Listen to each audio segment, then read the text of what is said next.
Today we will have our um,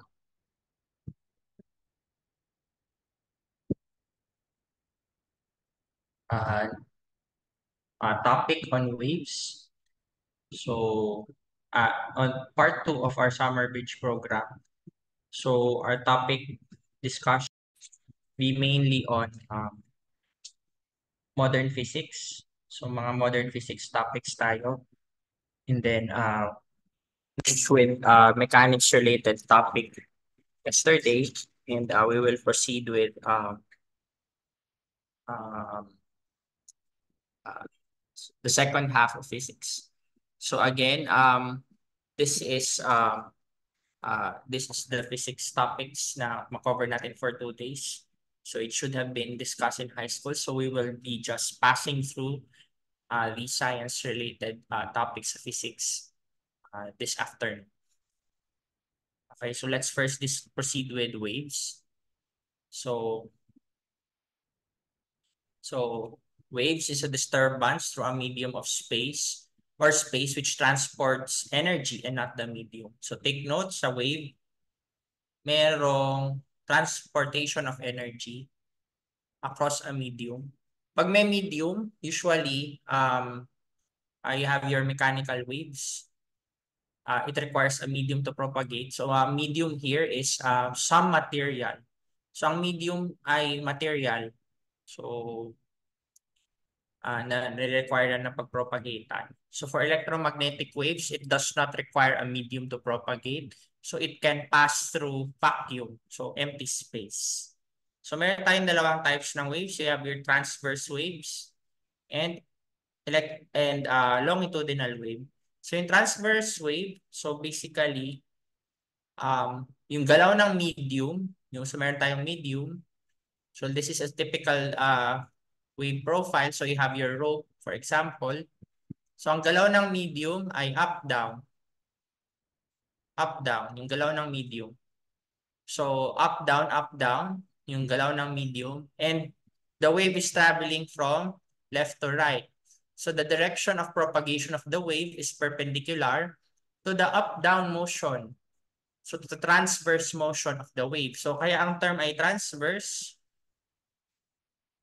Perpendicular class yung term transverse. So transverse, perpendicular yung motion ng medium relative to the direction of the wave. Yung longitudinal, disturbance or yung movement ng motion is along the direction of the wave. So typical, so yung rope kanina, yung rope na ginagalaw, halimbawa meron kang, I hope you can see this, meron kang tao dito, up, down yung rope. So the medium is moving up and down and the wave is traversing to the right. So the direction of the propagation is perpendicular to the up-down motion of your oscillating material. Whereas for longitudinal wave, yung magic spring, so halimbawa, yung magic spring, ang pag-push mo ay ganito.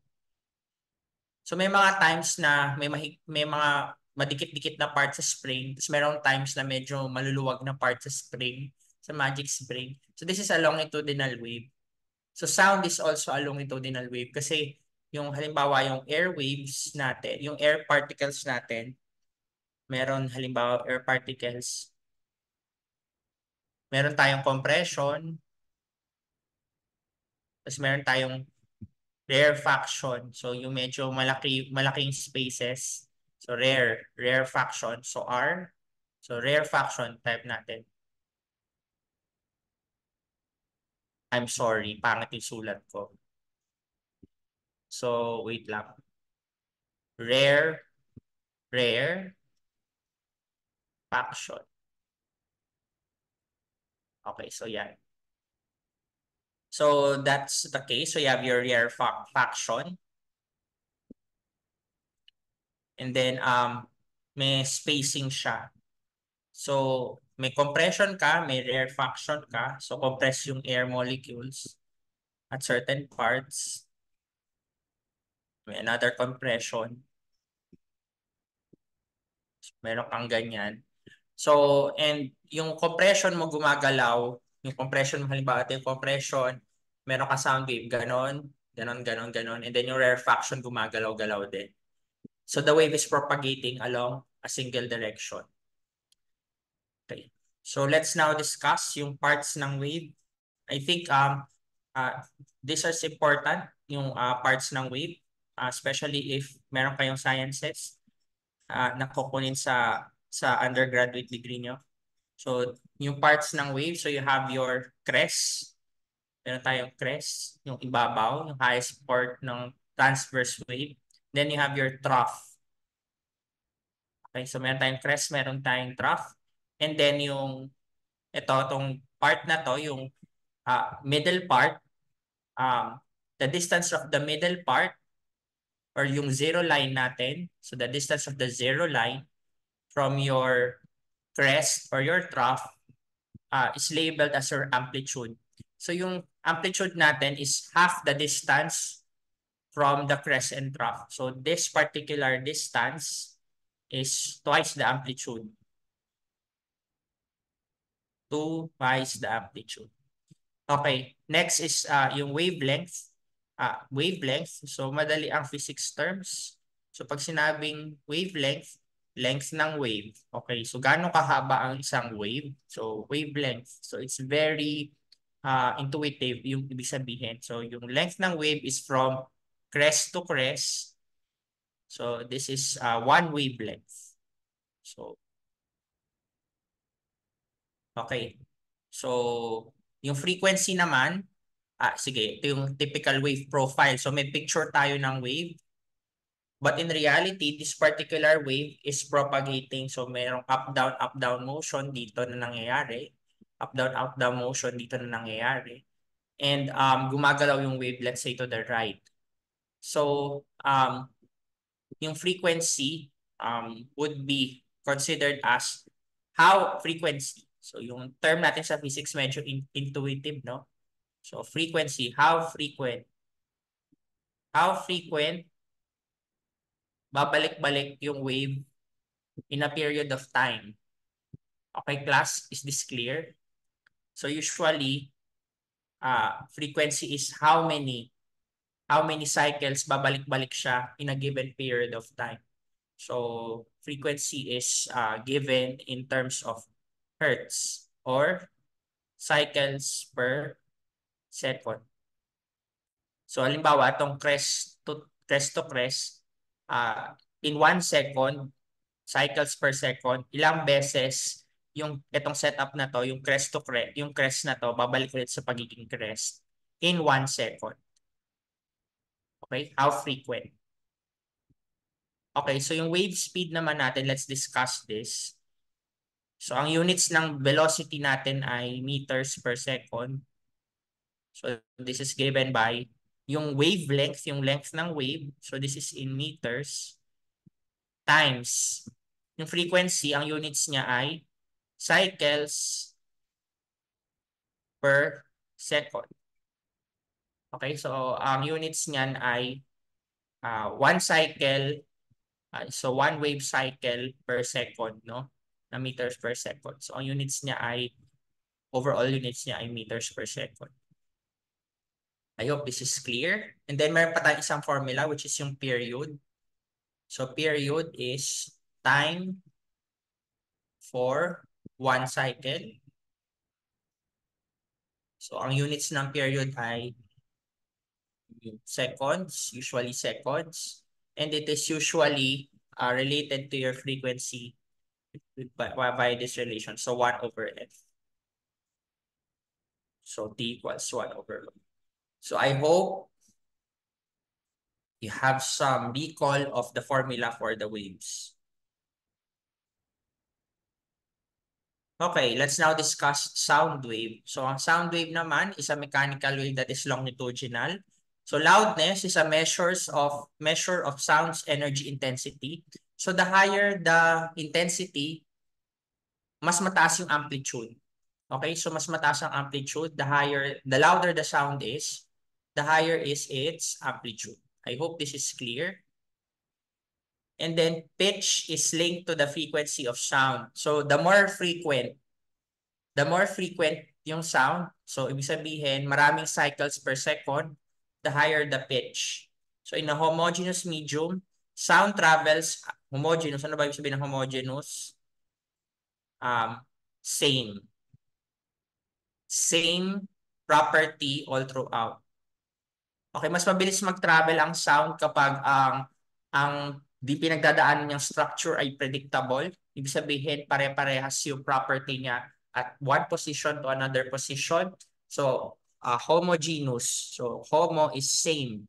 So, if the material property is relatively the same, sound travels faster in an homogeneous media in contrast to disordered media. Pag gulo-gulo yung structure ng ng material mo, sound travels less mas madidissipate yung sound waves mo kapag less ordered yung ating material. So a higher pitch corresponds to higher frequency and lower pitch corresponds to lower frequency. And then ang intensity natin is in decibels. So take note that our decibel is expressed in terms of a logarithm. So yung logarithm. So ibig sabihin, I naught is the threshold for hearing. Threshold for hearing. Ito yung pinaka-minimum na kaya ma-detect ng ating tenga, which is 1 times 10 to the negative 12 watts per meter squared. Okay? I hope this is clear. So, sige, kung yan yung pinaka kaya nating ma-detect ng tenga natin, so, beta in decibels is given by 10 times the logarithm, 10 log of 1.0 times 10 to the negative 12 all over 1 times 10 to the negative 12. So this is equivalent to 1. So yung logarithm, itong expression na to, and then the logarithm of 1 is 0. So 10 times 0 is 0. So 0 decibel corresponds to roughly the threshold of hearing. Okay. Okay, so ano ibig sabihin pala nito class kapag logarithm yung scale? So yung 0 decibel to 10 decibel, ano ibig sabihin nun? Para mag-manifest to as 10 decibel, this is 10 to the negative 11 dapat. So ibig sabihin, yung 0 to 10 decibels, this is 10 times yung amplitude. 10 times larger. Yung 0 to 10 decibel. Yung 0 to 20 decibel, 10 to 20 is also 10 times. So yung para maging 20 decibels, so this should be 10 to the negative 9 para maging 20 decibel. Para yung logarithm niya ay 2. Tas 2 times 10 is 20. So this should be, sorry, negative 10.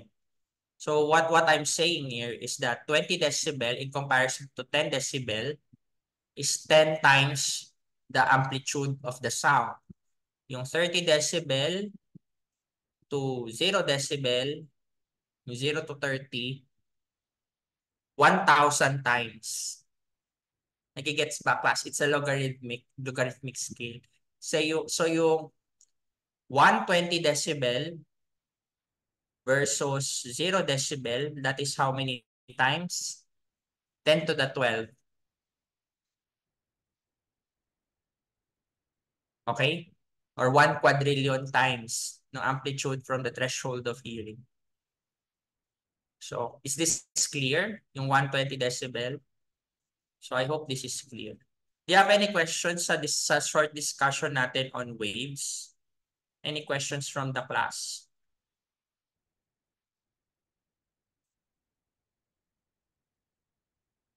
So, kung wala, let's proceed. So, which of the following letters best describes the wavelength of the wave? So, I will ask a poll. So, please answer. So, this is a 5-point choice. Okay, so let's start answering.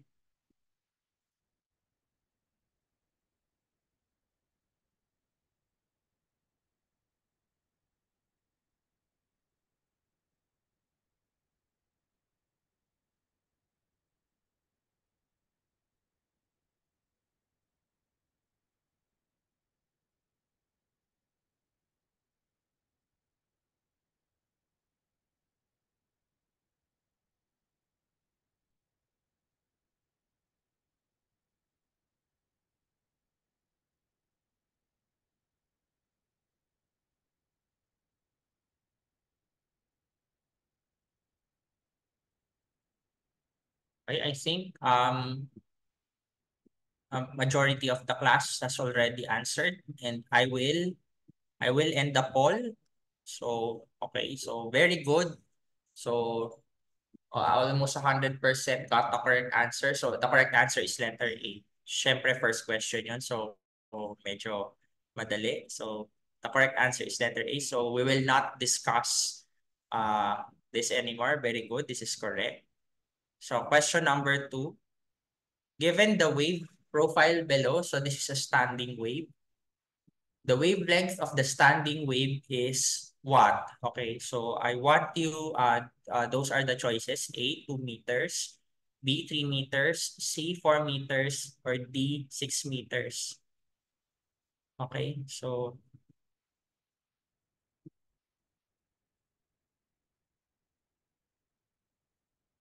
um, Paul, teka, sandali lang.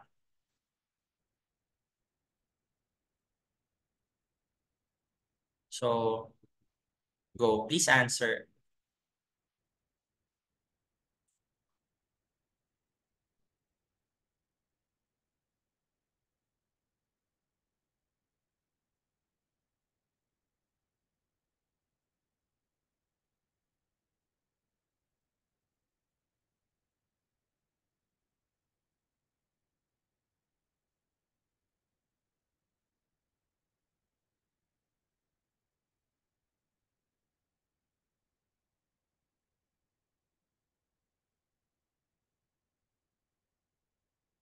So, what is the length of one wave here? Okay, tingnan.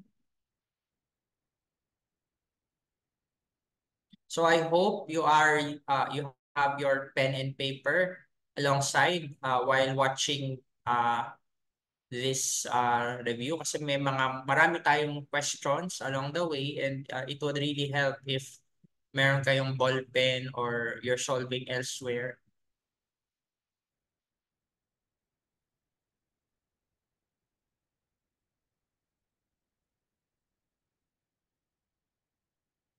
So parang test lang din kung clear pa sa inyo yung concepts.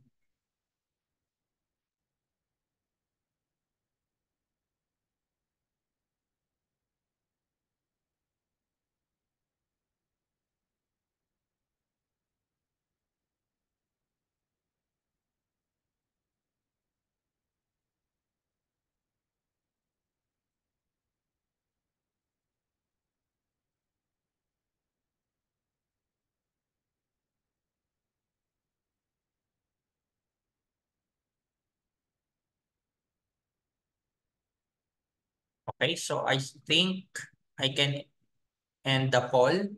So So let's see. So majority of the student answered letter A.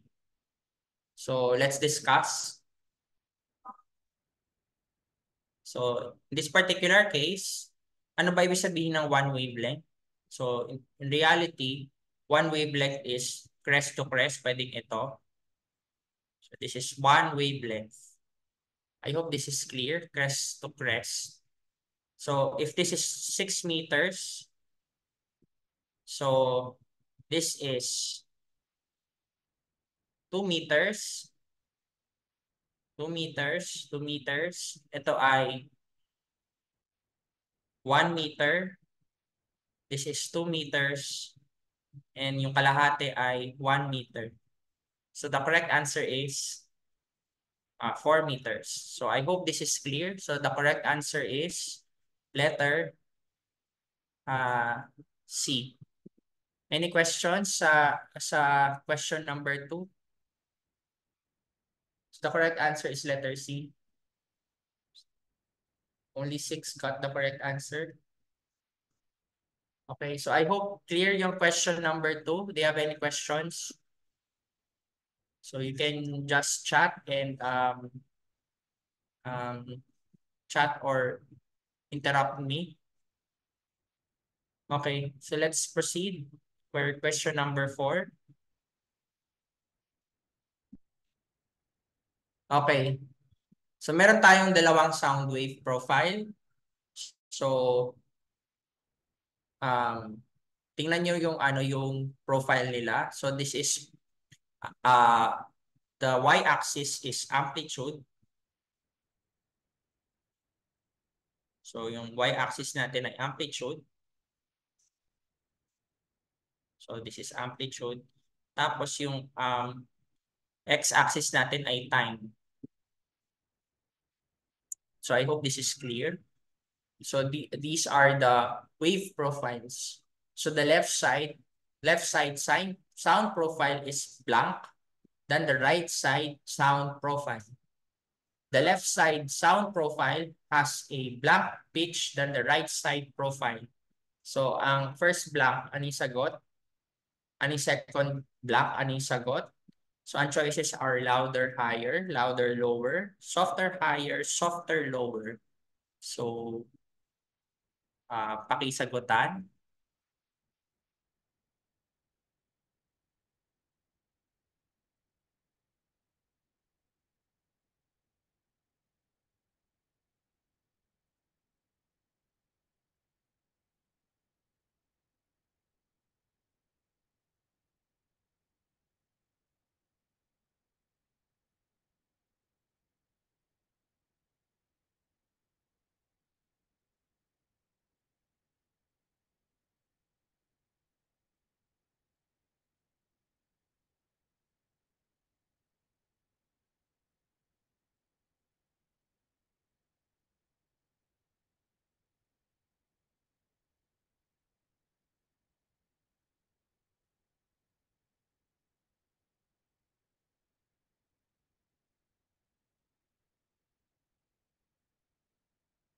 Okay, so I think more than half has already responded. So I will end the poll.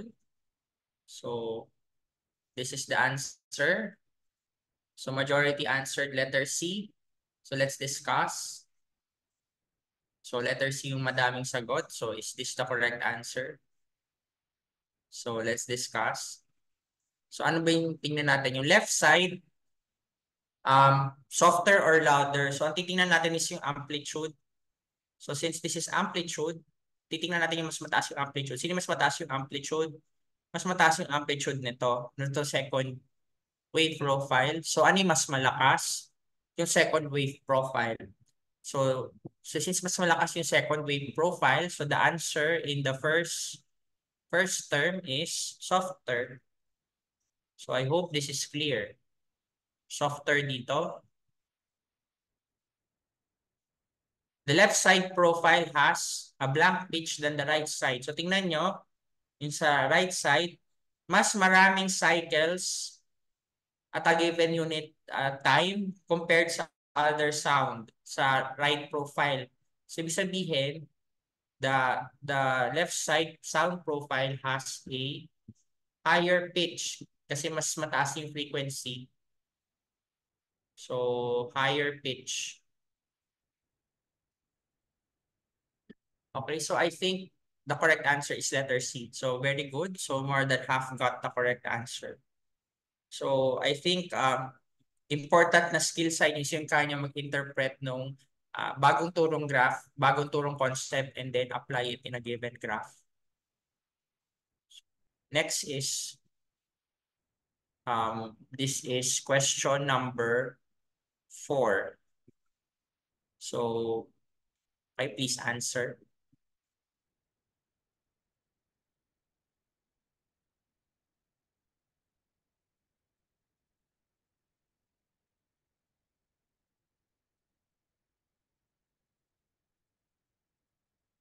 So sinusoidal water waves are generated in a large ripple tank.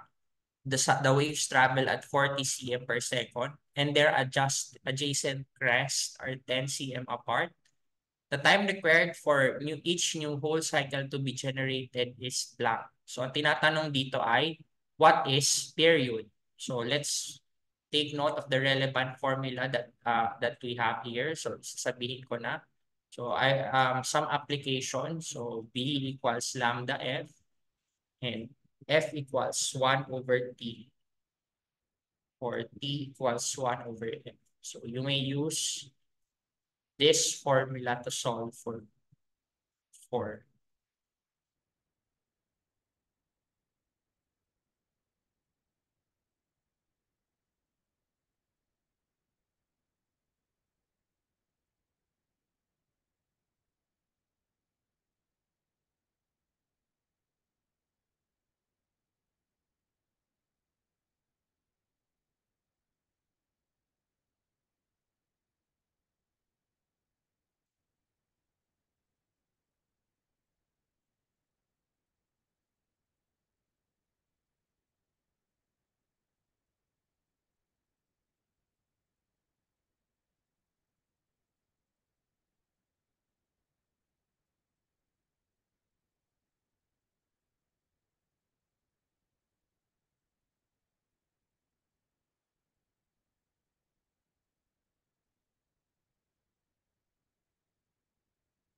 Okay, so medyo malapit na yung 2 minutes. So I hope.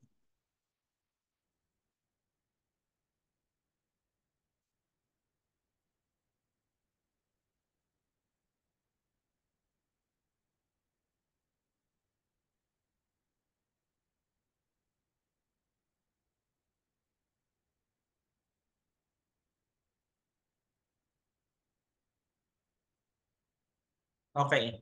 I think we're more than 2 minutes in. So I think we can now discuss the solution. So let me share the result. So sa video. So this is majority answered letter E. Let's discuss. So let's discuss the two formulas. So F equals lambda F, and F equals 1 over T, and T equals 1 over F. So ang tinatanong is, the time required for each new whole cycle to be generated is what? So we are looking for the period. So we're looking for the period here. So this is period.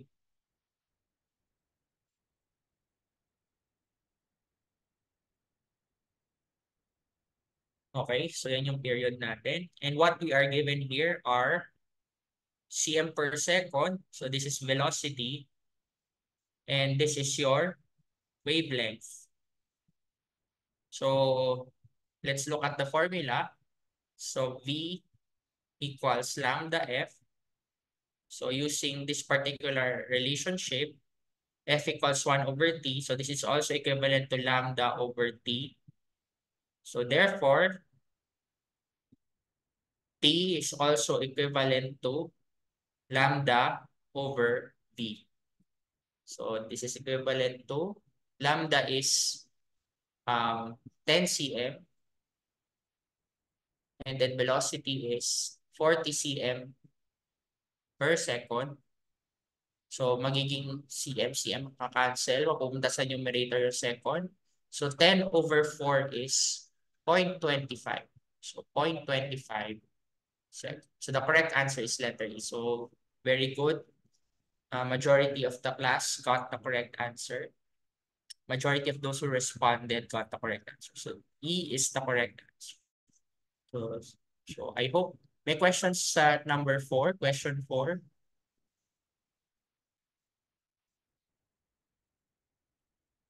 Okay, so maraming applications ang waves sa health sciences.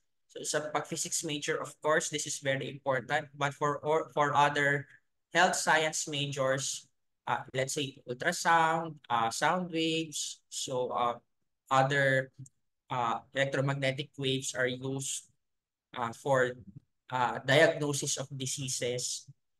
So, yung concept ng waves are very important. Okay, let's proceed to question number 5. Okay, in a concert, a person is 100 meters away from the large speaker. In order to enjoy the experience, the person moved 10 meters away from the speaker. What is the decibel increase experienced by the person? Okay, so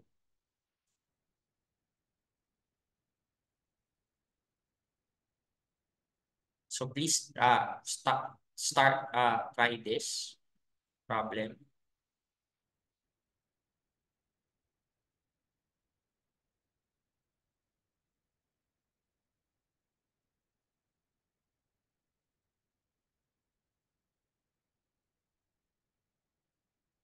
So note that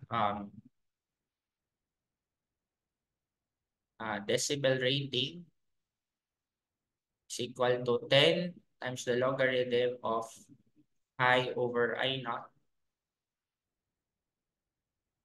where I naught is given by 1.0 times 10 to the negative 12 watt per meter squared.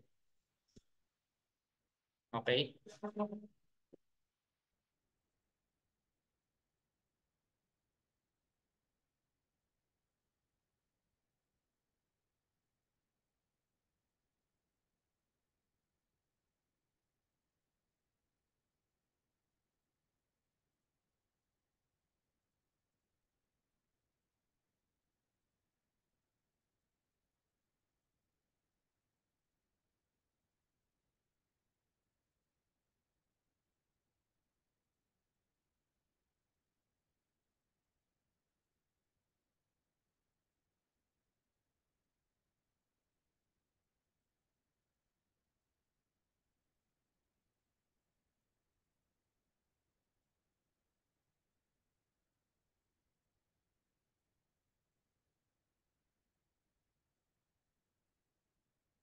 Okay, so let's wait hanggang maging 2 minutes. So 15 seconds. So yung iba, pula na lang muna. I just want you to, yung iba, kahit hindi gets, hula muna. Try lang yung intuition. So,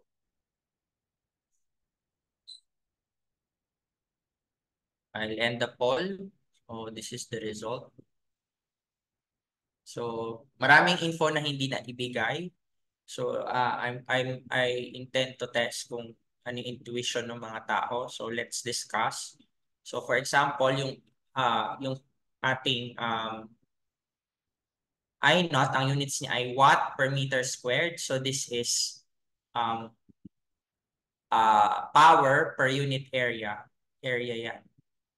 So, tingnan natin. So, ano yung area na ba yan? So, let's say meron kang waves na nagpo-propagate. So, yung area natin ng sphere, mas maliit, smaller. Kapag mas malapit, kung 10 meters, mas maliit yung surface area na pwedeng pagdaanan ng sound. Pag mas malayo, mas malaki yung sphere na pwedeng pagdaanan ng sound. So, this is 100 meters. So, by going from 100 meters to 10 meters, so what happens to the distance? So yung distance natin becomes smaller by 1/10. Pero yung area ng sphere, 1/10 squared. So this is equal to 1 over 100. Okay. So mas intense yung sound na mahihear mo by a factor of 100. So kung lumiit yung volume na pagdadaanan ng sound, the intensity would increase by 100 times because the surface area na pagdadaanan ng sound waves decrease by 100. So meron tayong 100 increase in decibel rate in sound intensity kasi lumiit yung area by 1 over 100. So, may tayong 100 increase. So, yung increase natin, yung logarithm ng 100 is logarithm of 100 is 2. So 2 times 10 is 20 decibel. So the correct answer is letter A. So majority of the students got the correct answer. So do you have any questions with regards to question number 5?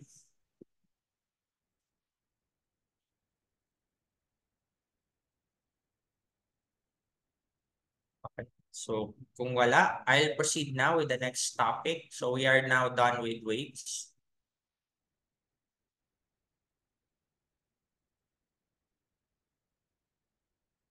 Okay, let's now proceed to charges and force. So meron tayong properties sa charges. So let's now proceed to electric charge and electric force. So ang important sa akin is that you recognize na meron tayong charges. And charges are important because they have a significant interaction uh, in our daily lives. So ginagamit natin ito sa circuits. So for one, meron tayong positive charges linked with protons. Negative charges are linked with electrons.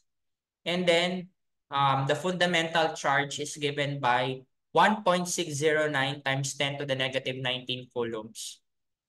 One important property of charges is that net charge is conserved. Net charge is conserved in a closed system. So pag closed ang system, ang total charge ay hindi nagbabago. This is similar to the conservation of mass in a closed system sa chemistry. So kapag mayroon kang closed system, tapos meron kang charges nandoon, yung charge ng system na closed na yon ay hindi nagbabago.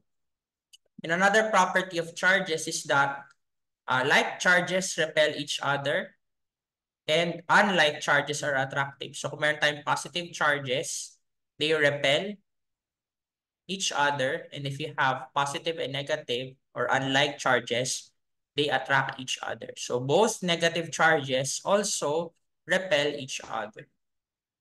So for the electric force, the magnitude of the electric force, so take note of the word magnitude. So magnitude is linked with yung lakas ng force. So the direction is dependent on the charges. So kung unlike or like, it would determine if whether the force is repulsive or attractive. So the relationship is given by F equals KQ1 Q2 over R squared. So take note, yung R squared, yung R nasa denominator. The higher the distance of separation, the lower the magnitude of the electric force. So pag mas malayo yung dalawang charges, mas mababa ang electric force. And pag mas malaki yung number of charges, yung amount of charges, mas mataas ang electric force. And the line of action is along the direction connecting the two lines, Q1 and Q2. So kung halimbawa meron tayong charge dito, Q1, tapos meron tayong charge dito, Q2, dito nag-a-act yung force along this particular line. So kung repulsive, kung they are like charges, ang force na na-experience ni Q1 ay paganon, ang force na na-experience ni Q2 ay paganito. If they are attractive, the direction of the forces are this respectively. Okay, so I hope meron tayong overview ng electric charge and electric force. So okay, so let's proceed. So yung una munang concept is yung conservation of charge. So please answer. So two conductors A and B each have net charge of 3 nanocoulombs and negative 5 nanocoulombs respectively. They were combined and then separated, after which conductor A has charged negative 12 nanocoulombs. What is the net charge of conductor B? Okay, go.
Okay, so I think 2 minutes is up.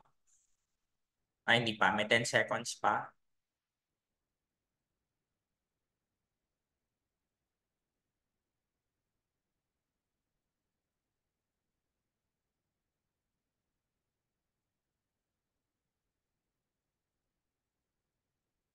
Okay, so I'll end the poll. So, so majority of the students answered letter C. So let's discuss. So, so let's say si conductor A, sorry. So si conductor A ay 3 nanocoulomb. Si conductor B ay -5 nanocoulomb. Pagkadikit sila, 3 nanocoulomb. Ito ay -5. So hindi sila magkadikit. Tapos nung pinagdikit natin sila, so ano yung total charge nila? Ang total charge nila ay -2 nanocoulomb. So we can consider this as a closed system.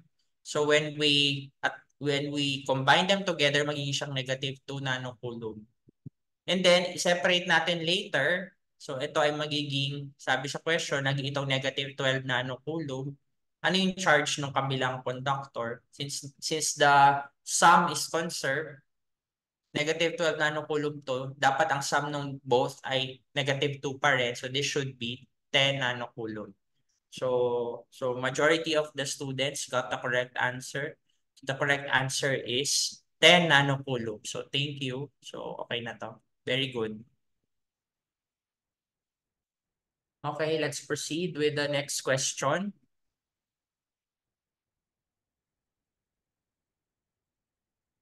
So given two charges, Q1 and Q2, if Q1, Q2 yung product is um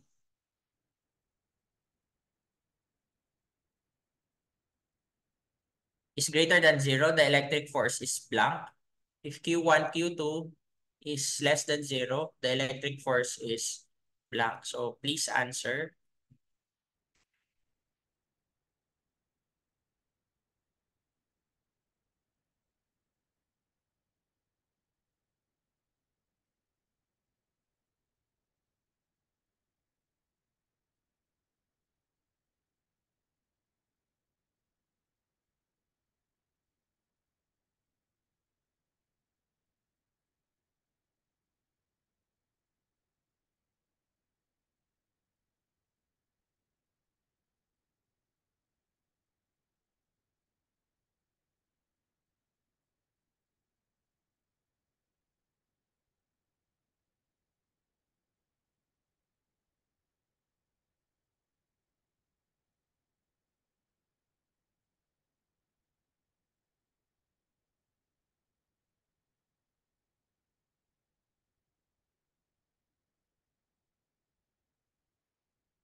So I think okay na tayo dito. I'll end the poll. So majority of the students have already answered. So it's between B and C. So majority of the students answered letter C. So I'll share the results. So let's discuss shortly.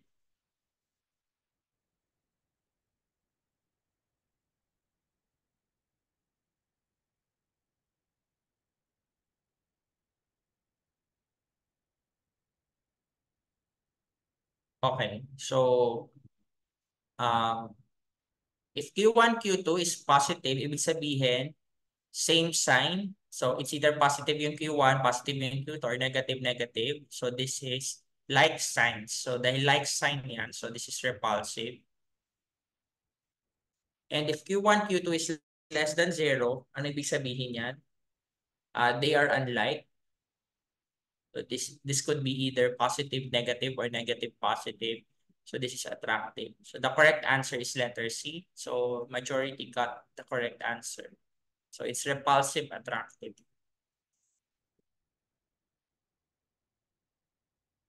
Okay, let's now proceed with the next topic. Ayan, so given two charges, Q1, Q2, if I double the magnitude of Q1 and Q2, if Q1, Q2 remains the same. and half the distance of separation, the magnitude of the electric force is blank. Okay, please attempt answering this.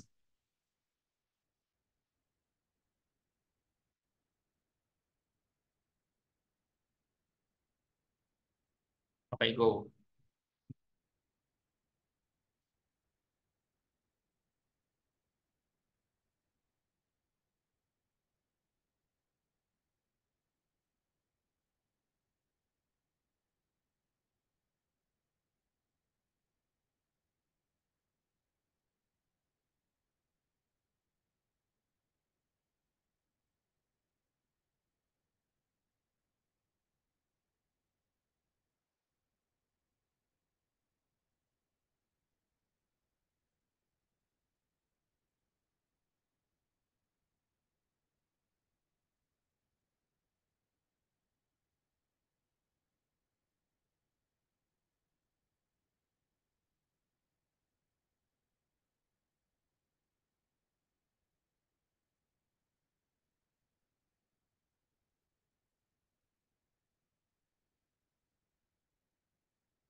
Okay, so I think I'll end in a while. So I'll end the poll.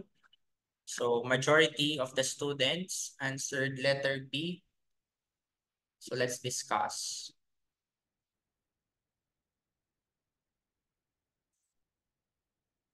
So given two charges Q1 and Q2, so ang force natin ay given by F equals K Q1 Q2 over R squared. So if Q1 is doubled, so ang mangyayari doon sa equation natin F prime is equal to K times 2 Q1 times Q2 remains the same all over. The distance of separation is half. Um, so this becomes R over 2. Okay, sorry, wala yung sagot dito. R over 2 squared. So the correct answer is um so this becomes K 2K Q1 Q2 all over R squared over 4. So ang sagot ay 8 times. So 8 K Q1 Q2 over R squared. Okay, so sorry, the correct answer is letter E. Um, is none of the above. So I think dapat may bonus ako dito. Mag-bonus ako sa inyo kako yung teacher nyo. So clear ba tayo dito na ang sagot ay 8 times?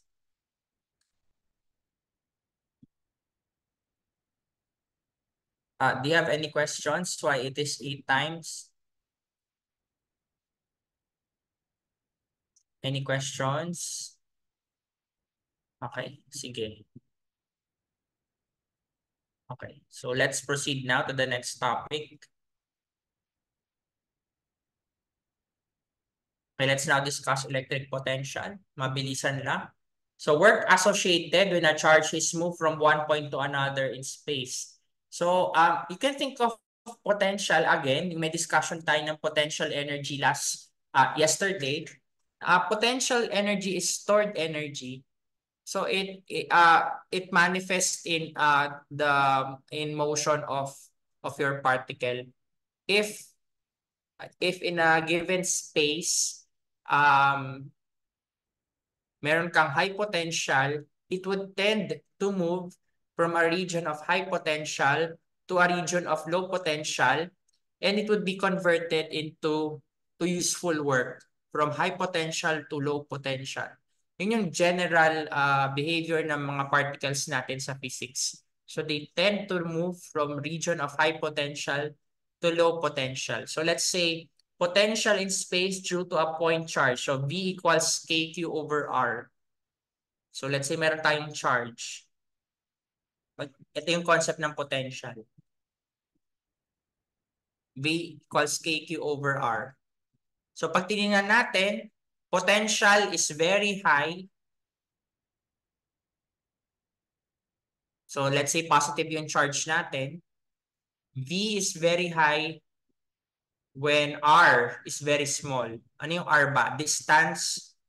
R is distance from your point charge. Sorry.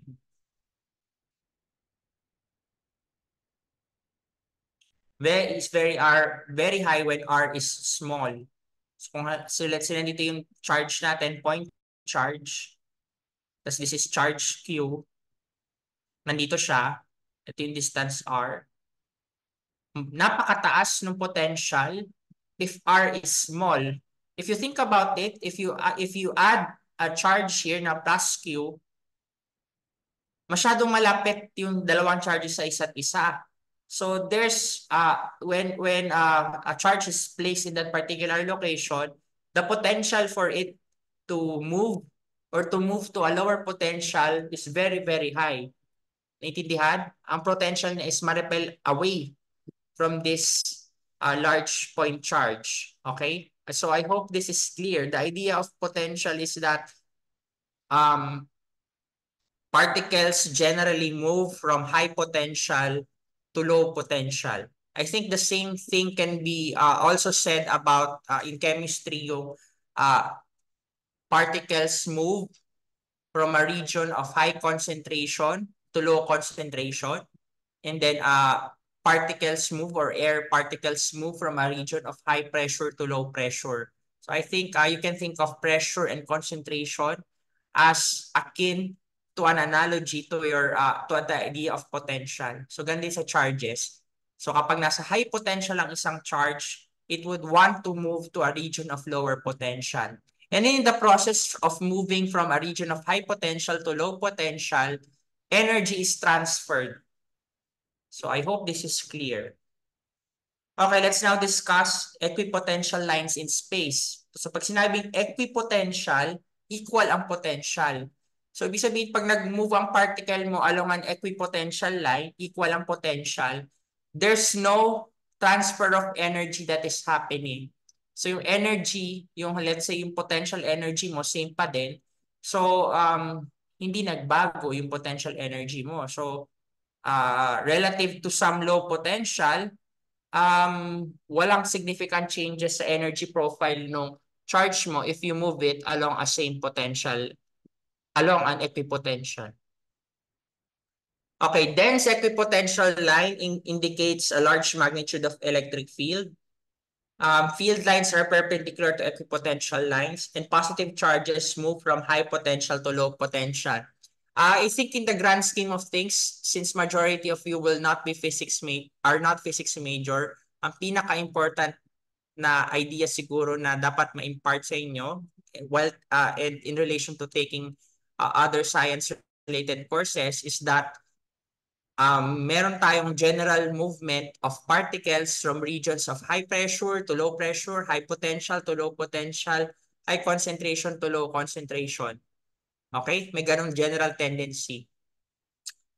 And it's important to discuss about potential difference.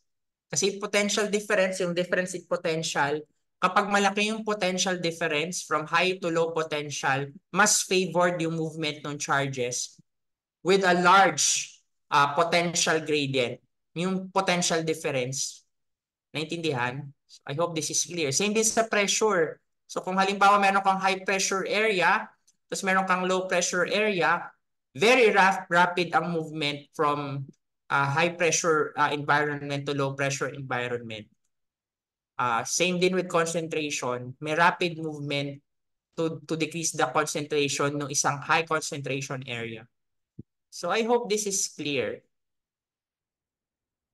Okay, so let's now discuss conductors. So conductors are material in which charges can freely flow. So in a conductor, it is an equipotential for charges at rest. So ang conductor is an equipotential surface. So electric field lines inside the conductor is zero. And then charges reside on the surface of a conductor. Kasi equipotential siya. Equipotential ang isang surface ng conductor. So equal potential. So pag meron kang isang conductor, ibig sabihin equal ang potential niya along that particular conductor for charges at rest. So I hope this is clear. Okay, so pakisagutan, true or false. A conductor is an equipotential. Okay, go. Ay kasasabi ko lang pala. So dapat mo sagutan nyo itong itong question 1. Okay, go.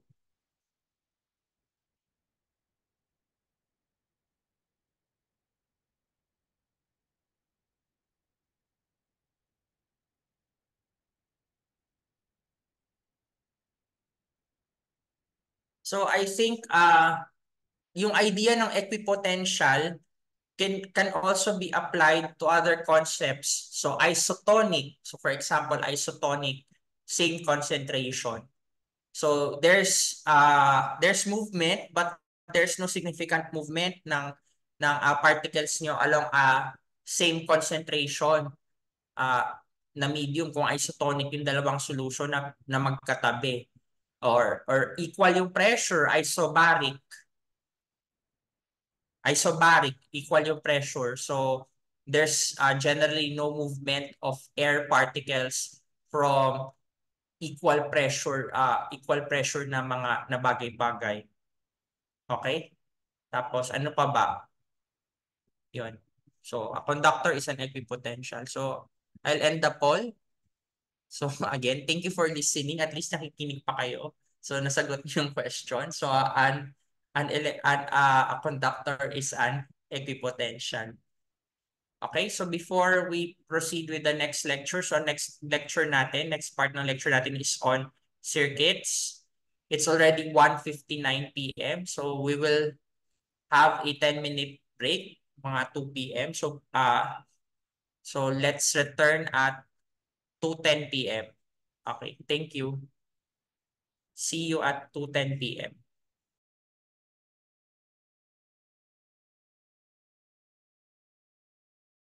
Okay, so good afternoon. So let's now resume our lecture on circuits.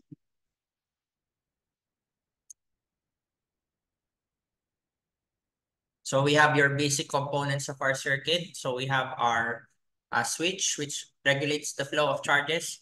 And then you have your battery, which supplies power to the system. So take note, yung battery natin, meron tayong usually associated na positive sign dito. So ito, positive sign dito. So we usually link this with a higher potential, mas mataas na potential. Okay, yung negative, which is yung ground, related sa ground, we usually link this with the lower potential. So in general, in this particular convention, charges flow from high potential to low potential if the switch allows passage of charge through our system. So kapag open yung switch, which allows passage of charge, so we have a movement of charges from a region of high potential to low potential. Okay, so take note of this particular wire. So, meron tayong wire dito which is usually a conductor. And then we have your lamp, which is usually some material that is different from a conductor. So we can link it with something that resists flow of charges. So this is linked to your resistor, another component na resistor. So component that releases power. So bakit releases power? So it resists flow of charge. So in the process of resisting the flow of charge, there's energy there's energy dispersion that's happening as charges flow across a resistor kasi obstacle siya. You can think of it as an obstacle So in the process of overcoming that particular obstacle, some energy is dissipated in the process of it passing through that particular obstacle. So may parang resistance na nangyayari. And then you have your wires that facilitate the flow of charges. So I want you to have this notion of your charges na ganito siya. Meron kang conductor na wire. So you can think of it as one equipotential. So take note, it's a high equipotential, high potential. And then may na-encounter na obstacle. So in the process, some energy is dissipated. So ngayon, mapupunta na sa lower potential na equipotential yung charges mo as it moves towards the ground. So yung nandito na resistance or obstacle, there's a potential drop that is happening as it passes through a resistor for resisting the flow of charges. Merong potential drop. So I hope this is clear.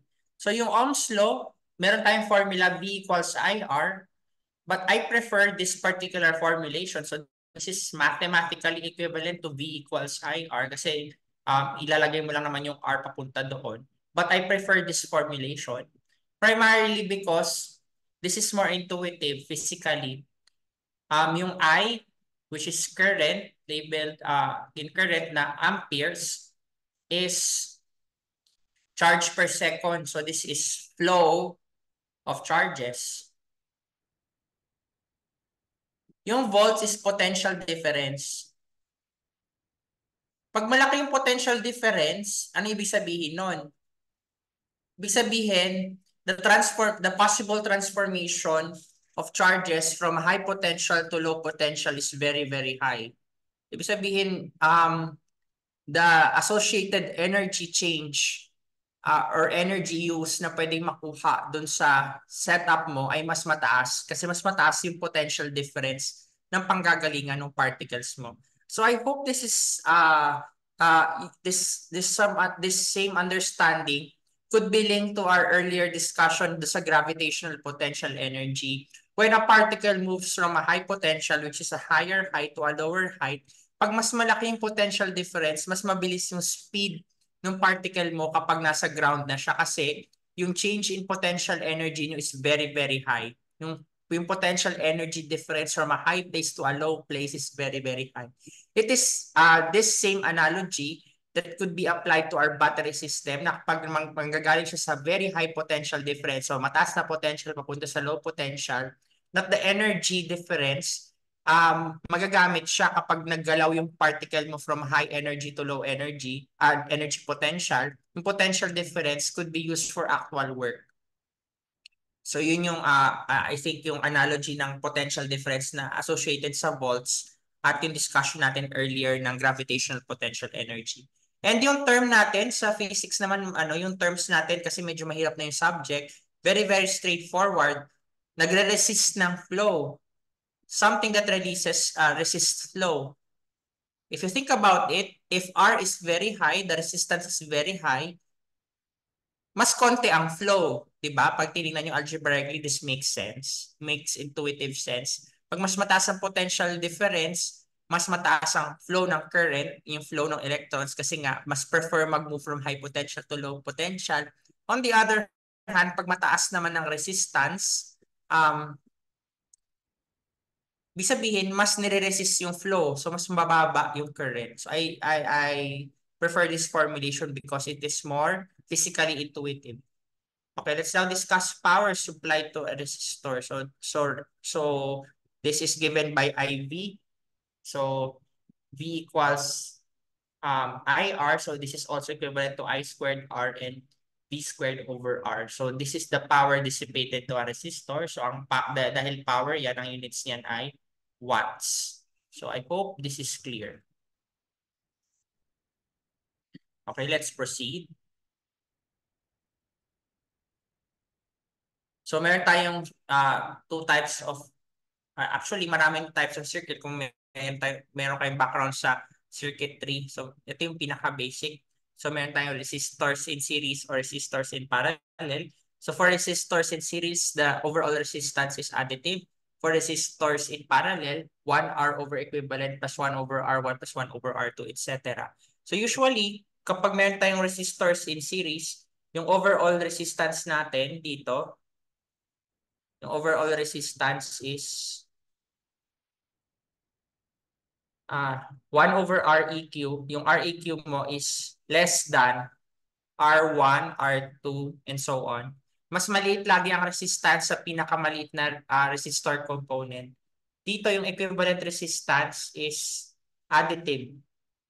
So R equivalent is always greater than R1, R2, R3, and so on. Kasi additive. So we can think of it as yung series na set up as add ng obstacle.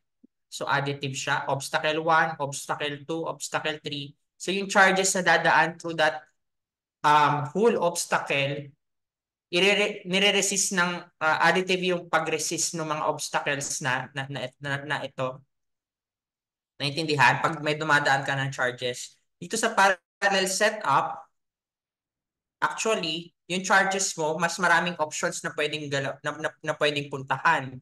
So pwedeng dumaan siya mag-flow siya sa R1, pwedeng mag-flow siya sa R2, pwede siya mag-flow sa R3. So hindi additive yung obstacle. So if you think about it, meron ka halimbawa flow of charges, it could be distributed to either R1, R2, or R3 na resistor. Medyo mas madali ang flow kasi hindi lang isa yung pwedeng daanan ng charges mo. It can flow through various resistors. So the overall resistance of this particular system is less than the individual resistance of the component resistors. So I think yun yung important sa akin na ma-release. Okay, so let's now proceed with some questions. So please try this. Given the graph of voltage versus current, which has the higher resistance? So I want you to answer this. So meron tayo 5 choices. So go. Ay, nagpo-poll na ba? Ay, hindi pa. So, okay. Please start answering. So sa palagay nyo, given the graph of voltage versus current, yan yung curves natin, which has the highest resistance.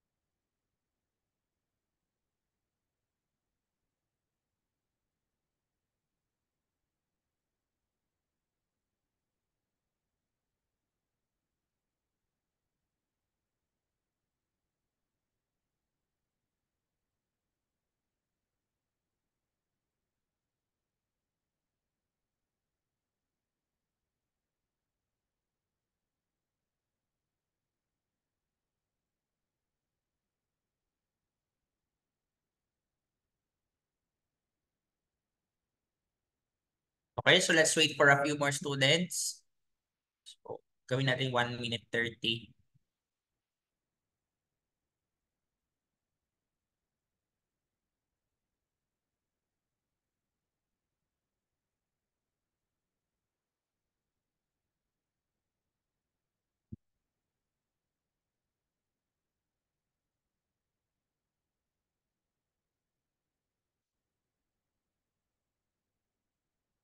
Okay, so I'll end the poll. So majority of the students answered letter A. So let's discuss. Okay, so if we look at the formula, so V equals IR. So I equals V over R. If we look at the curve, so V usually V equals RI. We can think of it as our y-axis. This should be our x-axis. And this is the slope. Okay? So, ang tanong is, what would maximize the slope. Ano yung pinakamataas na slope? So highest slope, highest resistance. So in this case, we just look at the graphs. Ano may pinakamataas na slope physically? So the answer is letter A. So majority of the students got the correct answer.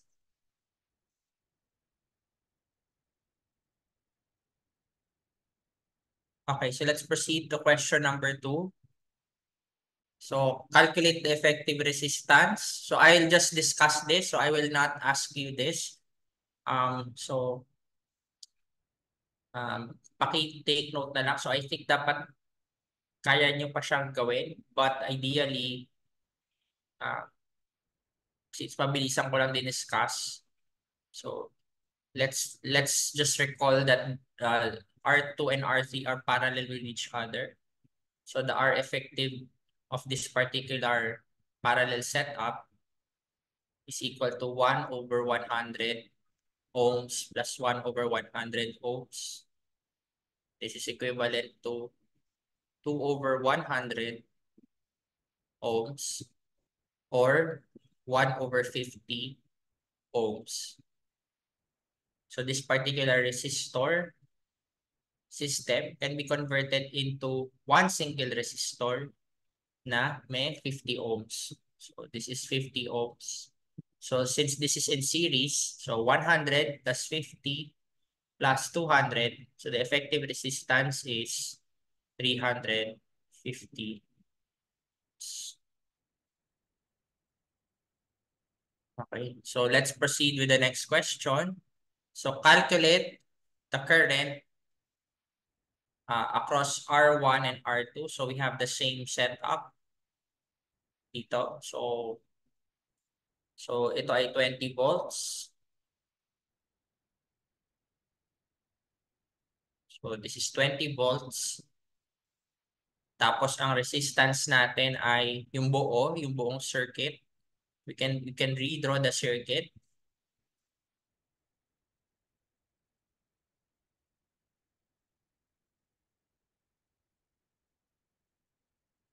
So 20 volts, tapos 350 ohms.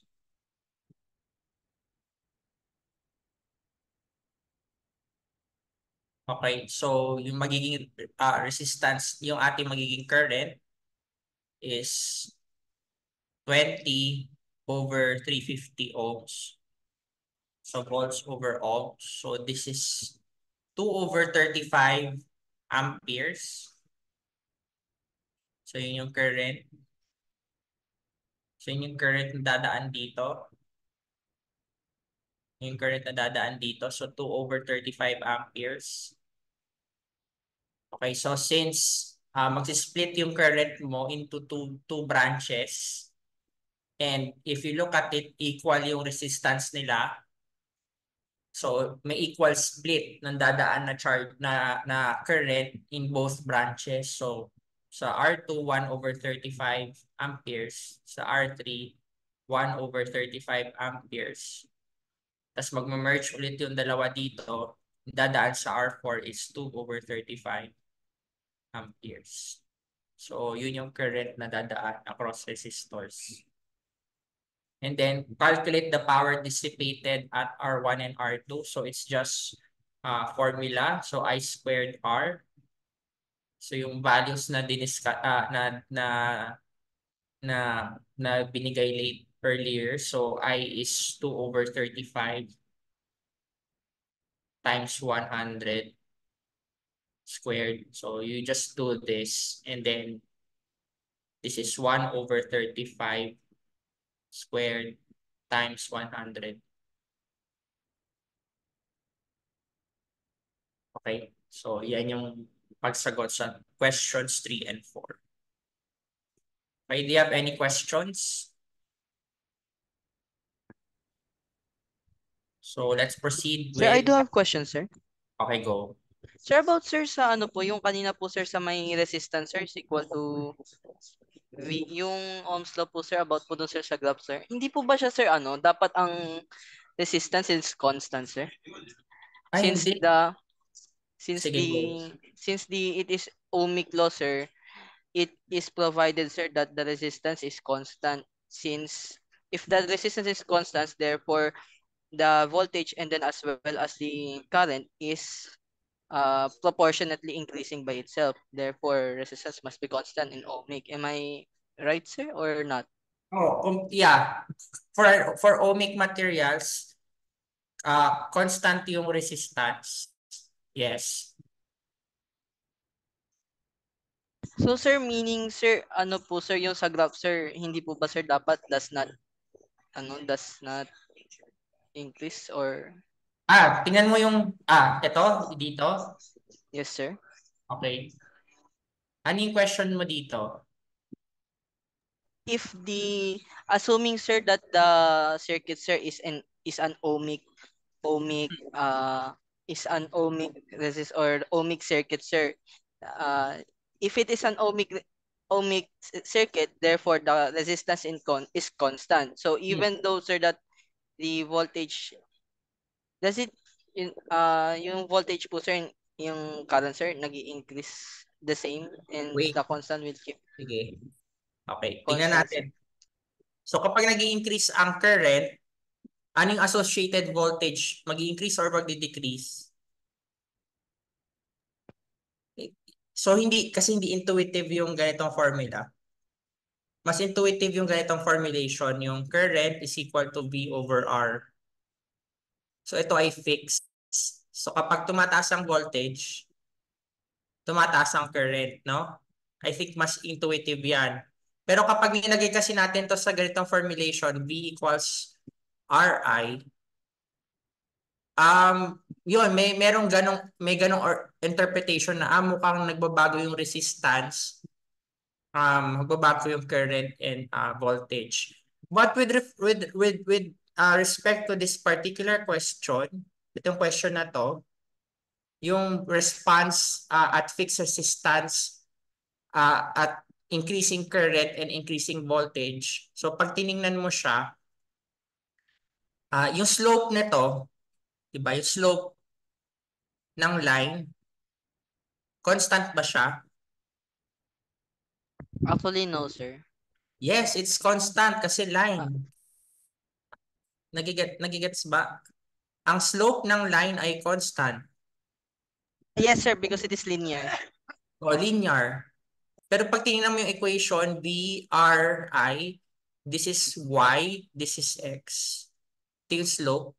Tapos dahil linear siya, hindi nagbabago yung slope. So in this particular graph, constant yung slope.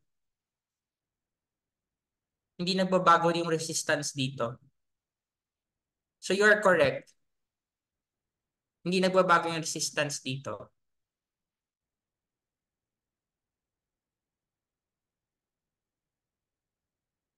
I see, sir. Thank you, sir. Yun. So slope yung slope. Ang slope, ano ba yung nagbabago? Ito kasi merong exception eh. Yung meron tayong non-ohmic materials. So let's say may ganito yung graph niya halimbawa. So let's say V versus R. V versus R. So ganyan. So sa simula, konti yung It resistance. could be approximately VI pala, sorry. Mababa sa ito, iba yung response, iba yung slope at different parts ng VI curve. So pag ganito halimbawa parabolic yung plot, iba yung curve. O kaya kung diode, kung ibang ibang material or ibang circuit component. Pero dito sa example natin, line lang siya kasi ohmic. So slope niya ay constant. Nasagot ba kita? I see, sir. Thank you, sir. Okay, sige. Thank you. Ayun. Ayun. So, i-clear ko yung ink. Okay, let's now proceed to magnetism. Meron tayong two poles, north and south. Magnetic field lines emerge from the north pole and magnetic field lines converges to the south pole. So unlike poles are attracted to each other. So unlike poles are attracted to each other. And then like poles repel each other. So meron kang field lines. So halimbawa meron kang magnet, yung typical na north-south magnet. So meron kang lumalabas na field lines sa north, tapos magko-converge siya sa south. So ganyan yung field lines natin. Okay? So lahat ng lines pumupunta sa south, lahat ng lumalabas sa north, lahat naman ay lumalabas sa north. So yan yung basics ng magnet. I think i-discuss ko na lang yung flux. So kung meron tayong area, we have this concept of flux. So be that area, so magnetic field B times area na dumadaan dyan sa area na yan. So flux, pag mas mataas yung flux, mas mataas yung tumatagos na magnetic field in a given area. So why is this important? So kapag nagbabago ang flux over time, meron ka na induce na voltage. So magnetic induction. So I think this is the most practical concept na ma-apply natin. So halimbawa meron tayong magnet, tapos ipapadaanin natin siya across a circuit. So let's say meron tayong magnet dito, north, south, tapos meron kang wires dito. Let's say isi-swing mo yung magnet, igagalaw-galaw mo yung magnet, nag-i-induce siya ng voltage. So dahil may voltage, merong charge na magpo-flow. Charge flow. So the mechanical uh, energy associated with moving the magnet can be transferred into charge flow, which could be which could be stored energy. So important yung concept ng induction in storage of energy. Okay, so let's now proceed. I will skip this. Okay, please answer question number 2. So meron tayong magnet na dalawa. Yung isa north-south, tapos meron tayong south-north. So ano ang direction ng magnetic field lines at this particular location? Sa gitna, sorry. Okay, go. May sagutan. Ay, sorry, hindi pa pala nagpo-poll. Sa po ba na point?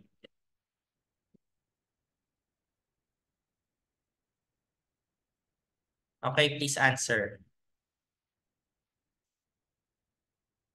So, take note, lumalabas ang magnetic field sa north at nagmi-meet sa south at pumapasok sa south. So, ano yung magnetic field? Anong direction ng magnetic field at the red point?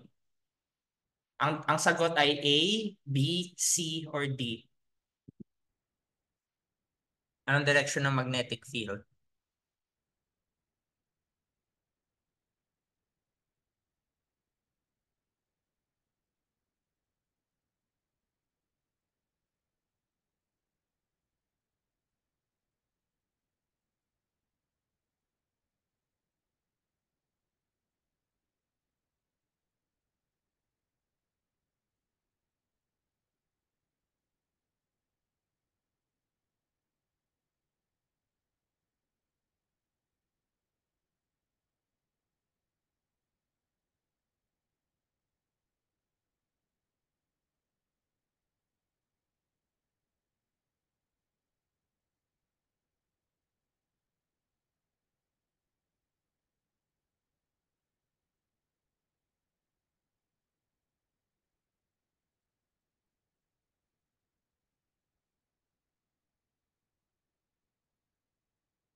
Okay, sige, try guessing. Hula na lang. So I'll wait for 15 more seconds.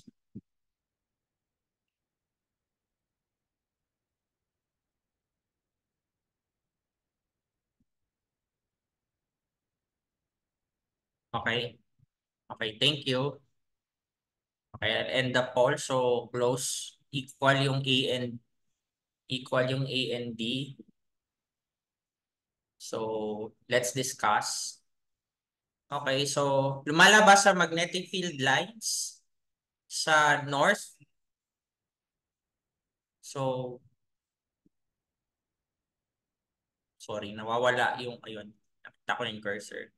So ganyan siya, lalabas sa north. So dito, ito yung point, ito yung direction ng magnetic field lines at this particular point, arrow na ganyan. Sa south naman, ito yung south, papunta sa kanya. So meron tayong dalawang vectors. Meron tayong magnetic field line na ganito, na-experience yung point na to. Tapos meron tayong na-experience na pag ganito, kasi papunta sa south. So yung vector sum ng dalawa, tip to tail method ay pataas. Okay, so the correct answer is letter A. So A ang direction ng magnetic field. Okay. So vector addition lang ng magnetic field yung gusto ko ma-recall ninyo. Okay, punta tayo sa pinaka-important. Light is an electromagnetic wave. So this particular concept will be applied also in chemistry and in siguro sa mga instrumentations na gagamitin nyo. So some idea of light being an electromagnetic wave is something that is applied across the sciences. So daanan muna natin. So ang speed ng light in vacuum is constant, given by 1 over epsilon naught mu naught. This is given by 3.0 times 10 to the 8 meters per second. And then may mga properties ang light. So since it is a wave, it can interfere with each other. So meron tayong superposition. So kung may superposition, meron tayong constructive interference or destructive interference. So may mga times na meron tayong overlap ng signals na nagka-cancel with each other or they elevate each other. So meron tayong constructive interference. Next is we have diffraction. So this is the property of waves in which it can move across barriers. And then we have your law of reflection. So the incident light wave is equal to the reflected light wave. So yung incident, so this is the perpendicular line. Draw tayo ng perpendicular line. Tapos, this is this is the object halimbawa. This is the incident ray. Tumama siya dito. So the angle of incidence is equal to the angle of reflection. So yan yung law of reflection. And then refraction, there's this bending of light when traveling across two mediums. So kapag nagta-travel ang light across two different mediums, nagbe-bend yung signal. So ano ba ibig sabihin ng two different mediums? So in vacuum, ang speed ng light ay pinakamataas. When it encounters a media, so such as water, the speed of light decreases.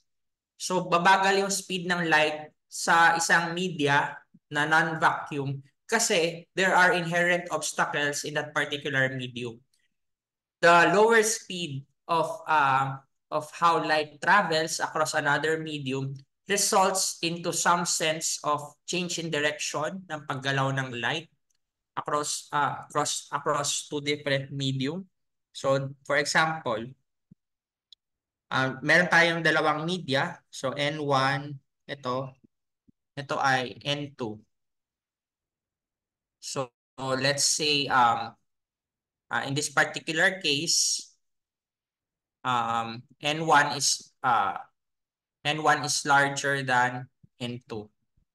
N1 is larger than N2. So mas ibig sabihin nun, the index of refraction N, index of refraction yung tawag sa N, is an indicator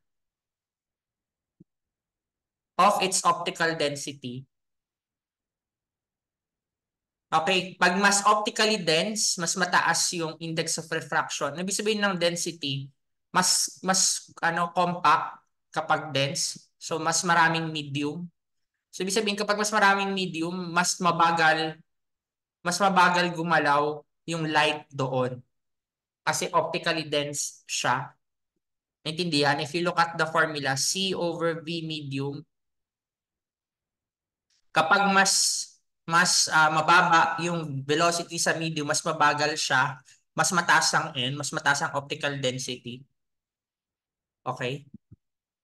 Pag N equals 1, ibig sabihin C over C, ibig sabihin very, very malabnaw, hindi siya optically dense. Ibig sabihin, uh, light can travel very, very fast in that particular medium. So we can say that N, the index of refraction, is an indicator of the density of the material.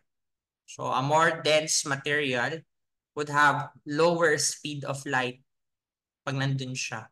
So in this particular scenario, maritime Snell's law, as it moves from a region of optically dense region here, so kung same yung density, magta-travel lang straight yung light. Pero since meron kang difference in speed in the nature of the traveling light, so let's say meron kang wavefront, ito yung wavefront mo, ito yung light waves mo nagta-travel. So dahil mas mabilis na dito, mas magkakaroon ng bending. Magkakaroon ng bending ng pag-travel ng light rays as it moves from a slower medium to a faster medium. Okay, so ang important dito is merong bending of light. Yun lang. Okay, do you have any questions? Okay, proceed na tayo sa exercise. Okay, so this is a 5-choice question. So, pakisagutan. Okay, so all electromagnetic waves travel through a vacuum with A, the same speed, speeds that are proportional to their frequency, speeds that are inversely proportional to their frequency, speeds that are proportional to their wavelength, and speeds that are inversely proportional to their wavelength.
Okay, so let's wait for more students na mag-respond.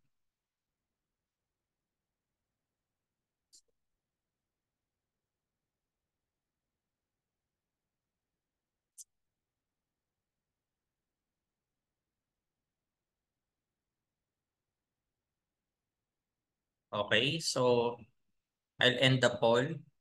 So ayun, I'm very happy na marami pa nakikinig. So sinabi ko na equal ang speed kapag same yung medium. So majority got the correct answer. So the correct answer is same speed. So very good. Okay, let's proceed. Okay, question number 2. So please try answering this.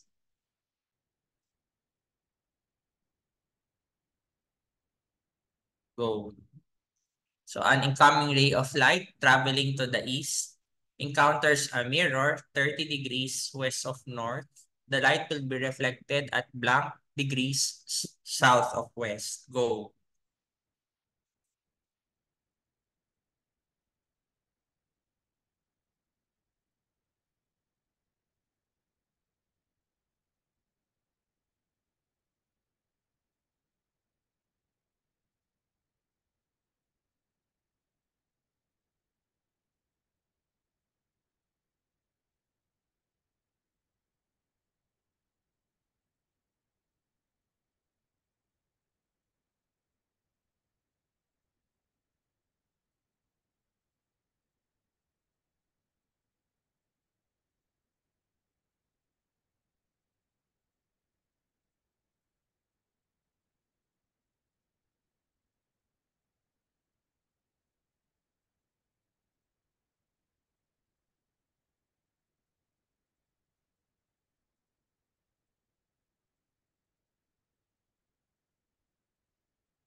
Okay na?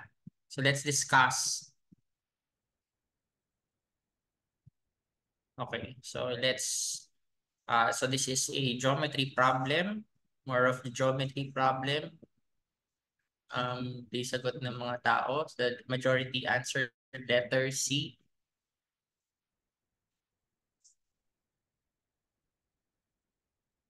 So nawawala ang cursor ko. Ayun, teka.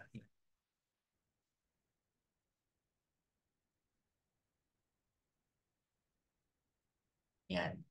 So let's discuss. So i-drawing muna natin yung setup. So mag-drawing tayo ng invisible line dito. If this is 30 degrees, this is 60 degrees. Okay, so mag-drawing tayo ng perpendicular line. So yung law of reflection ay across a perpendicular. So this is 90 degrees. So this is 30 degrees. Since this is parallel here, so this is 60 degrees. This is also 60 degrees. So this is 30 degrees. So ma-reflect siya 30 degrees relative to the perpendicular line, which is also 30 degrees, equal yung angle of incidence and reflection. Since ang reference natin ay west, we will be looking at this particular line. So this is 60 degrees relative to west, since pababa, 60 degrees, 60 degrees south of west, kasi dalawang 30. I hope this is clear, dalawang 30. The correct answer is 60 degrees south of west. So majority got the correct answer. The correct answer is letter C. Okay, ito yung important class. I think you should memorize this. Kasi gagamitin nyo yung yung gamma rays, X-rays, may application siya sa health. So I think you should memorize this. So yung may pinakamataas na frequency ay gamma rays, followed by X-ray. Dapat may memorize niyo yung order na to. So may application yan sa physics, biology, chemistry, and so on. So dapat kabisado nyo to ha. Pinakamataas yung gamma ray, tapos X-ray, UV, pababa, infrared, and then micro, and then radio. Tapos baliktad naman yung wavelength. So kung ito yung order, so isa lang yung tandaan nyo class sa frequency, gamma, pinakamataas yung frequency yung gamma hanggang radio, yung wavelength baliktad. Radio, pinakamaliit na wavelength yung gamma. Clear? Okay, tapos meron tayong photoelectric effect. Meron tayong energy ng photons. So, pinaka-energetic na photon ay gamma ray, followed by X-ray, and then pababa ng pababa. So, pinakamataas na energy ay gamma ray. Tapos, ang pinakamababang energy ay radio wave na photon. And then, in terms of momentum and photons, meron tayong dual nature of light as wave and particle. So, meron tayong ganitong formulation. So, the momentum of a photon is equivalent to energy over C or H over lambda. Okay? I hope this is clear. So pag mas mataas ang wavelength, higher yung wavelength, mas wave-like yung properties. Kapag mas mababa ang wavelength, mas particle-like yung properties. So the higher the wavelength, more mag-manifest siya as a wave. Kapag naman lower ang wavelength, mas mag-manifest siya as particle or as photon. Okay, so sa photoelectric effect, a photon can release electrons in a conductor. So pag nag-strike ang photon at energetic enough, may pwedeng ma-release na electron. So class, i-memorize nyo yung order ha. So it would help you if you memorize this. Pinaka-energetic yung gamma, pinaka-least energetic yung radio waves. So highest frequency is gamma, lowest frequency is radio waves. Highest wavelength is radio, highest wavelength, lowest wavelength is gamma. Okay, so I hope this is clear. Okay. Okay, so punta na tayo sa exercises. Okay. Pakisagutan. So, katatanong ko lang. So, which of the following correctly list yung order? Okay, go. Ay, hindi pala. Sinama ko pala yung red. So, balik tayo.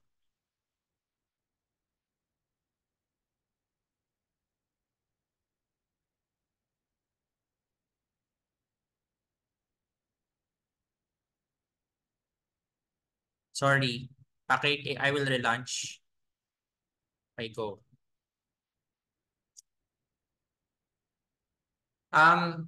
Sige, pakisagutan na lang. So,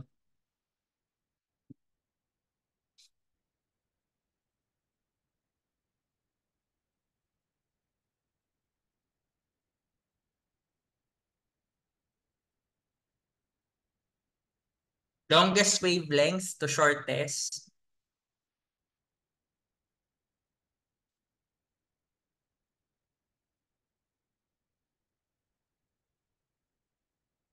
Okay, so ang correct answer is letter D. Okay, class. I-memorize nyo class yung electromagnetic spectrum. Tapos, kailangan memorize nyo siya. Mas energetic ang pag mas malapit sa gamma rays, mas energetic. Pag mas malayo sa gamma rays, less energetic. Tapos kapag yung Roy G. Biv, yan. Tapos yung violet, ultraviolet, kasi after violet, ang kasunod ng ultraviolet ay X, gamma, mas energetic ang violet sa red. So, infra, mas less energetic. Mas energetic ang violet sa red. Para na lang mas madaling matandaan, mas mainit ang blue na apoy kaysa sa red na apoy. So, mas energetic yung blue na violet kaysa sa red. Okay? I hope. I-memorize nyo siya, class. It would be helpful to you.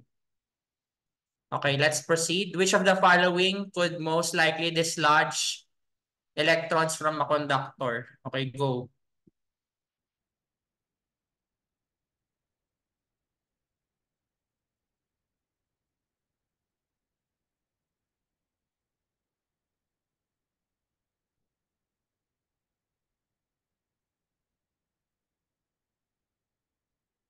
Okay na. So, I'll just, ayan, may mga nakasagot na. So, very good. Mukhang tama naman yung majority ng sinasagot ng mga tao. So, I'll end the poll. So, syempre, yung pinaka-energetic, which is ultraviolet photon. So, mas energetic ang ultraviolet kaysa sa blue photon. So, the correct answer is ultraviolet. Okay, next, let's now discuss radioactivity. So, we now discuss ionizing versus non-ionizing radiation. So, ionizing radiation can dislodge an electron in an atom. Ito yung pinaka-important for health purposes. Kaya magtanggal ng electron in an atom. So, UV and higher ay ionizing. Non-ionizing cannot dislodge an electron in an atom. So, visible light and lower frequencies. Okay, bakit important ito? So, yung nakakakos ng cancer is yung nakakasira ng structure ng molecules. And kung hindi ganun kataas ang energy ng radiation mo or photon, ibig sabihin, hindi niya ma-alter yung molecular structure ng mga bagay-bagay sa katawan. So, ionizing radiation can do this. Non-ionizing radiation cannot do that. So, ang boundary ay ultraviolet rays. Actually, UVB, pataas. And the radiation has other products. Meron tayong alpha decay, beta particles, gamma, and neutrons. And then meron tayong activity, which is the number of disintegrations in the nuclei. Kapag mas maraming disintegrations, mas radioactive at mas maraming byproduct. Okay. Half-life is time related to decay of radioactive particles, wherein the particles would have half the initial amount, faster decay. So, ayan. Which among the following is ionizing? So, X-ray yung sagot. After ng ultraviolet rays. Okay. And then, yung half-life ng material, I think, daanan na lang natin ito. The half-life of a material is, sorry, wrong grammar. Pagalitan ako ng ano dito. The half-life of a material is 1 day. Today, my material is 200 grams. Tomorrow, it will be blank. So, half-life, magiging 100 grams. So, while 2 days ago, so kung today, 200, yesterday, 400, 2 days ago, 800. So, this is 800 grams. So, the correct answer is 100 and 800.